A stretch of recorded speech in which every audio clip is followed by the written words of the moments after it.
విజయవాడ ముంపు బాధితుల సహాయార్థం జాతీయ తెలుగుదేశం పార్టీ ఆదేశాల మేరకు గుంటూరు నుండి జిల్లా తెలుగు యువత అధ్యక్షులు రావిపాటి సాయికృష్ణ ఆధ్వర్యంలో భారీగా బస్సుల్లో తెలుగు యువత విద్యార్థులు తరలి వెళ్లారు. ఆపన్న హస్తం పేరుతో గుంటూరు పశ్చిమ శాసనసభ్యురాలు గల్లా మాధవి ఆధ్వర్యంలో 10,000 భోజన ప్యాకెట్లు అలాగే మంచినీటి బాటిళ్లను జెండా ఊపి అనంతరం గుంటూరు నుండి జిల్లా తెలుగు యువత అధ్యక్షులు రావిపాటి సాయికృష్ణ ఆధ్వర్యంలో బస్సులలో విజయవాడ తరలి వెళ్లారు.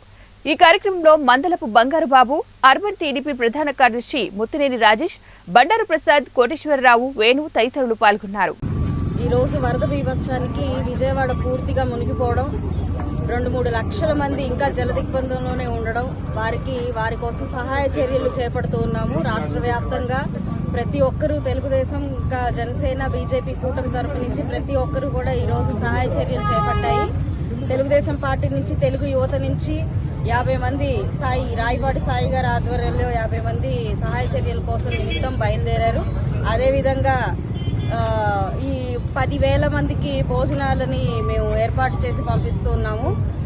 ఈ ఒక సహాయాన్ని అడిగిన వెంటనే శ్రీ భ్రమర ట్రస్ట్ అధినేత గల్లా రామచంద్రరావు గారు సానుకూలంగా స్పందించి 10,000 భోజన ప్యాకెట్లు అందరికీ అన్నార్థులకి పంపించడం జరుగుతుంది.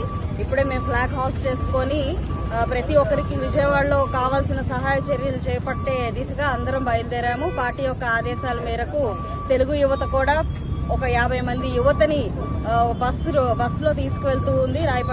రాయపాటి సాయికృష్ణ గారి ఆధ్వర్యంలో ప్రతి ఒక్కరికి సహాయం అందేలాగా ప్రభుత్వం